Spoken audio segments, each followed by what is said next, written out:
أهلا بكم متابعي مسلسل ساعته وتاريخه. النهاردة معانا ملف بعنوان الحذاء الذهبي.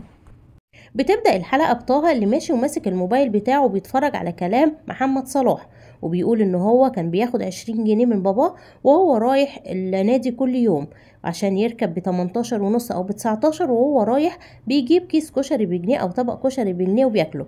فطه بيقول لباباه بص محمد صلاح بيحب الكشري زيه، بيقول له فهو ده اللي يعني حسيت انك شبهه فيه. طب ما هو كان بياخد 20 جنيه مصروف كل يوم وانت بتعرف تاخد 20 جنيه كل يوم. فبيقول له لا بس هو بيحب الكشري وانا بكره هكون زي محمد صلاح بالظبط. طه باباه شخص ظروفه على قده جدا، بس ابنه عايز جزمة كورة ونفسه فيها، فحاول ان هو يوفر مبلغ مع المبلغ اللي ابنه بياخده من النادي علشان يجيب لابنه جزمة كورة، وراح فعلا علشان يشتري جزمة من الجزم اللي بتتباع اللي هي بتكون في منها كتير مستعملة. الولد طبعا عنده طموح اعلى من كده بكتير ونفسه يجيب حاجة حلوة. بيروح بيسأل في اول محل عن جزمة الكورة، بيلاقي الجزمة ب1750 وب2000 جنيه. بيشبط في الجزمة، بس باباه طبعا بيحتوي الموقف وبيقول له لا انا معيش فلوس تكمل الكلام اللي انت بتتكلم فيه ده، احنا يا طه ظروفنا على قدنا. بابا بيكون محرج جدا، خصوصا ان هو كان قايل له ما تشبطش في حاجه وما تخليش اي بياع يحلل البضاعه بتاعته قدامك وتشبط وتضطرنا ان احنا نشتري حاجه مش صح، فلازم تصبر ويكون عندك عقل عشان البياع ما يضحكش علينا. طه طبعا بيكون كل همه ان هو يشتري جزمه الكره اللي هو نفسه فيها، وبيكون صاحبه شاري جزمه وهو نفسه يشتري زي جزمه صاحبه اللي شاريها ب2000 جنيه. لكن طبعا ظروف ابوه بتمنعه لان هو طبعا موظف على قد حاله، بالاضافه ان طه له اخ اسمه محمد والاخ ده مريض وبيجيبوا له علاج كل شهر، ومامته دايخه على العلاج مش لاقياه ومش عارفه تجيبه. كل شويه بتتصل بباباه علشان تقول له ان هي مش لاقيه العلاج، وهو بيقول لها طب دوري عليه عشان ما يضطروش ان هم يجيبوا البديل لان البديل اغلى بكتير. لكن طه طبعا كل همه ان هو يجيب الجزمه اللي هو نفسه فيها وخلاص. بيقفوا قدام بياع تاني بيشبط طه في جزمه موجوده وبتتباع. بابا بيسأل البياع بكام الجزمة دي، بيقوله عشان خاطرك انت ب1500، بس طبعا دي ما بتكونش امكانيات بابا، فبيقول للبياع لا خلاص يلا يا طه نمشي. انما طه طبعا واقف وعمال شبطان في الجزمة وبابا يتحايل عليه عشان يمشي. فالبياع بيقول له خلاص هديها لك ب1300، فبابا بيقول له لا برضه مش هينفع ده ما يناسبنيش. فبيقول له يناسبك كام، فبيوشوش البياع وبيقول له على المبلغ اللي يناسبه. فالبياع بيقول له طب يا عم الله يصلح حالك، وبيقول لطه لا الجزمة دي فعلا ما تنفعكش يا طه، شوف باباك هيجيب لك ايه. وبيمشوا الاتنين من عند البياع. طه بيفضل زعلان وماشي غضبان في الشارع علشان طبعا معرفش ياخد الجزمة اللي هو نفسه فيها. بعد كده باباه بيقوله تعالى لما يشرب شاي، فبيروح عند بياع كده بيشرب من عنده شاي وبيطلب كمان سيجارة، وهو واقف بيشربهم بيكون طبعا طه زعلان وبيقوله ماليش دعوة انا عايز الجزمة اللي انا شفتها دي. باباه بيقوله ان هو ظروفه مش هتسمح ان هو يجيبها له، ولازم ان هو يصبر شوية علشان يعرف يجيب له حاجة كويسة، يا اما يروحوا لما يجمعوا مبلغ تاني جديد وينزل يجيبها له. بس طه طبعا مصر على اللي هو عايزه. بابا بيقول له مفيش حد بيبتدي كبير كده، ولازم تستحمل ويكون عندك طموح، ولازم تعرف ان مفيش حاجة بتيجي بالسهل. وكله كلام طبعا بابا بيحاول يعلمه ويزرع حاجات في ابنه تعلمه الصبر. بيروحوا محل تاني بيسألوا على الجزم، بيقول لهم في كومة هنا في جزم فيها الجزمة ب500 جنيه حلوة بس قلبوا ويمكن تلاقوا.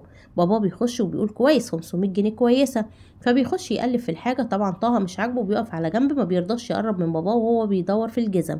فبيطلع بابا جزمة وبيجي يوريها له، وبعدين بيبص بيقول له حلوة دي يا طه، بيبص بيلاقيها فردة وفردة، بيقول له معلش دي فردة وفردة، فبيرجعها تاني. وبعد كده بيروح يقلب له تاني بيلاقي جزمة تانية بس بيكون مقاسها اكبر. بابا بيحاول يقنعه ان هو يركب له فيها فرشه، انما طه طبعا مش راضي ومش موافق وعمال يعيط. بابا بيحاول يفهمه ان هو لازم يصبر ويكون عنده صبر، لحد ما بيجي البياع بيقول له طب في عندي جزمه تانية حلوه هجيبها لك تشوفها. بيجيب له جزمه تاني وبيقيسها طه، بس بتكون الجزمه مقطوعه، فبيقول للبياع هي دي ما ينفعش تتخيط، فبيقول له لا ما ينفعش لو اتخيطت هتبوظ اكتر ومش هتنفع. بيكون في بياع واقف على جنب اسمه مصطفى ومتابع كل الاحداث اللي بتحصل. بيقرب منه وبيقول له وانت بتعرف تلعب كوره، فبيقول له اه. فبيقول له امال ايه اللي حوالين عينيك ده؟ قال له ده انا بس كنت بعلم على واحد. قال له ايه؟ وطلع هو اللي علم عليك؟ لان طه طبعا بيكون متعور في وشه. فبيقول له لا طبعا انا محدش يعلم عليه. بيقول له انت بتحب مين في الكوره؟ فبيقول له انا بحب محمد صلاح وبحب مش عارف ايه. فالبياع بيشوف ان هو فعلا ايه بيحب الكوره وعارف حاجات كتير، من ضمنها مثلا باجيو اللي بيقول له ان هو ضيع لعبه ضربه الجزاء. فبيقول له الناس كلها ناسيه ان هو بيلعب كويس وافتكروا له بس ان هو ضيع ضربه الجزاء. يا ابني ما ينفعش، الكوره دي ملهاش امان وملهاش كبير، يعني ممكن لاعب كبير جدا في يوم تلاقيه يخسر، وممكن حارس مرمى ملوش حل يدخل في نفسه جون. بتحصل حاجات كتير في الكوره. بابا بيقول له خلاص يلا يا طه. فالبياع بيصعب عليه وبيقول له ايه طب بص انا عندي جزمه جوه دي بتاعت ايه محمد صلاح، مش اي حد يعملها له. فبيجيب له الجزمه بيوريها له، فبيقول له محمد صلاح ايه يا عم انت بتضحك عليا، انت بتبيع لي وبتشتغلني. فبيقول له لا انت مش مصدق انها بتاعت محمد صلاح. الولد بيقول له طه بيقول له لا. فبيقول له ايه بس كمان دي كبيره عليا. بابا بيقول له بس دي حلوه ب 800 جنيه حلوه. بيقول له لا دي كبيره عليا ومش هينفع ان انا اخدها. فبيمشي طه طبعا وهو فاهم ان البياع بيضحك عليه، وهو بيقول له ان الجزمه دي بتاعت محمد صلاح. بيطلع الموبايل بتاعه وهو ماشي، وبيكون عمال يبص للبياع من بعيد، وهو طبعا عمال يغريه بالجزمه. بعد كده وهو ماشي بيطلع التليفون بتاعه وبيبص فعلا فيه، بيكتشف ان فعلا فيلة محمد صلاح اتسرقت من فتره، واتسرق منها كل الجزم والحاجه بتاعته. بيعدي واحد بتاع غزل البنات، طه بيشبط في غزل البنات، بابا ما بيرضاش يجيب له. بتاع غزل البنات بيقول له خلاص خده ببلاش، بابا برضو بيرفض. فبيقول له بابا طب ليه انت ما رضيتش تخليه ناخده؟ قال له لا ناخد حاجه ببلاش ليه، محدش بيدي حد حاجه ببلاش. بيطلع التليفون وبيبص تاني على حادثه محمد صلاح، وبيكتشف ان الجزمه دي من ضمن الجزم اللي اتسرقت من فيلة محمد صلاح، او هو بيعتقد كده لان اتقال ان في حراميه سرقوا الجزم. فبيقول لبابا خلاص انا هرجع اخد الجزمه تاني. بيقول له لا انت مش قلت كبير عليا؟ قال له لا ما انا هخلي البياع يحط لي فيها فرشتين، لانه طبعا بيبقى موهوم ان الجزمه دي بتاعت محمد صلاح. وبيرجع فعلا للبياع وبيقول له ايه انت اقتنعت يعني؟ فبيقول له اه انا عايز الجزمه. فبيقول له ماشي خدها وبتاع دي ب 800 جنيه. بيقول له لا انا عارف ان انت سرقت الجزمه دي وشفت الحادثه. قال له ايه ده انت عملت سيرش ودورت؟ قال له اه، وعارف ان الجزمه دي من ضمن الحاجات اللي انتوا سارقينها. بعد كده بيقول له ب 800 جنيه ما بيرضاش. بيمشي بابا طبعا بيكون جاله تليفون من مامته وبتقول له ان هما صرفوا الفلوس علشان ما لقتش العلاج واضطرت تجيب البديل. وبيعتذر للبياع لان هو مش هينفع ياخد الجزمه، وبياخد طه وبيمشي. طه بيقول له ماليش دعوه انا هاخد الجزمه. بيقول له يا ابني هجيبها لك بس استنى بس الشهر ده عشان احنا جبنا دواء لاخوك. بيقول له ماليش دعوه دي الفلوس بتاعتي اللي انا قبضتها من النادي. قال له ما انا كنت هحط لك عليها 500 جنيه واجيبها لك. قال له لا ماليش دعوه انا عايز فلوسي. بابا بيزعل وبيديله فلوسه، وبيقول له ان هو رايح يصلي وعلى الله يرجع يلاقيه ضيع فلوسه ومش هيسمح له ان هو يقول كده تاني. بيرجع للبياع وبيقول له اديني الجزمه بس اخدها ب 400 جنيه. بيقول له لا يا بابا ما فيش الكلام ده. بيقول له انا عارف ان هي مسروقه، فلما تجيبها لي احسن ما ابلغ عنكم. طبعا اصحاب البياع بيستغربوا وبيقولوا له يلا يا عم لحسن الواد ده شكله هيفقسنا. بيقول لهم ولا يفقسنا ولا بتاع. فبيقترح اقتراح على طه وبيقول له بص يا طه بما انك ناصح قوي كده انا هقول لك اقتراح. ايه رايك نلعب كوره مع بعض؟ مش انت بتقول ان انت حريف؟ بس لو انا كسبت هديك الجزمه دي ببلاش، ولو انت خسرت انا هاخد منك ال 400 جنيه وانت مش هتاخد حاجه. فطبعا طه بيخاف وبيقول له لا وانا ايه اللي يخليني اعمل كده؟ قال له مش انت بتقول ان انت حريف؟ فتعالى وريني الحرفنه بتاعتك، يا اما بعد كده ما تلعبش كوره وروح اقعد قدام التلفزيون بس اتفرج على الماتشات وده اخرك في الماتشات. فطه طبعا لما هو بيقول له الكلام ده بيقول له خلاص انا موافق، لانه بيكون طبعا هيموت الجزمه ومعهوش غير هما 400 جنيه بس. وفعلا بيروح مع البياع اللي هو المفروض احمد داش في كل الاحداث دي، بيروح معاه علشان يلعبوا كوره مع بعض على الجزمه بتاعه الكوره. وبيبتدوا فعلا يلعبوا وبتتلم ناس كتير حواليهم علشان يشوفوهم وهم بيلعبوا. بس للاسف بيكون البياع حريف جدا وطه طبعا بيخسر قدامه. وبعد لما بيخسر قدامه بيقول له ها هتعمل ايه دلوقتي؟ فبيقول له هعمل ايه؟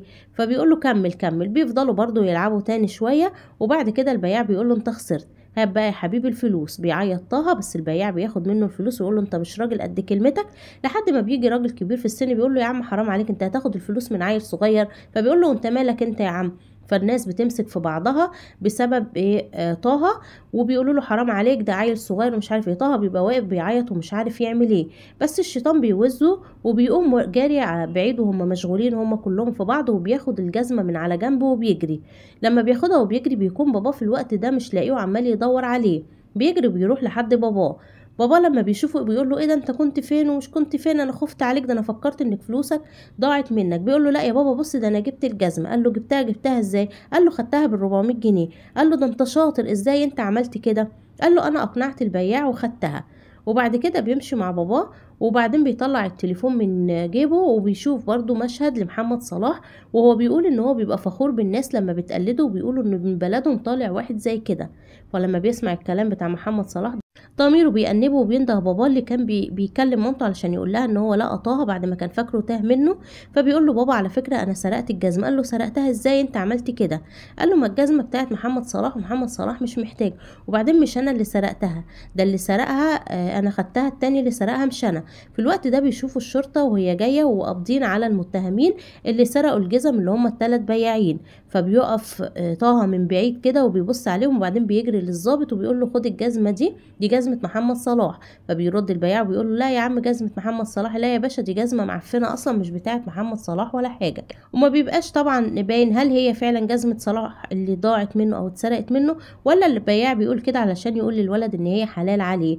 وبيخلص الحلقة بالحكم اللي اتحكم على المتهمين اللي سرقوا محمد صلاح، وبيكون الحكم ان محمد صلاح اتنازل عن حقه المدني بعد ما كانوا واخدين 5 سنين سجن اتحولوا ل2 سجن بس. وبكده خلصت الحلقة وخلص الفيديو اللي معانا النهاردة. ما تنسوش تعملوا لايك واشتراك، وما تنسوش تستنوا القصة الحقيقية للجريمة، وما تنسوش حلقة بكرة ان شاء الله.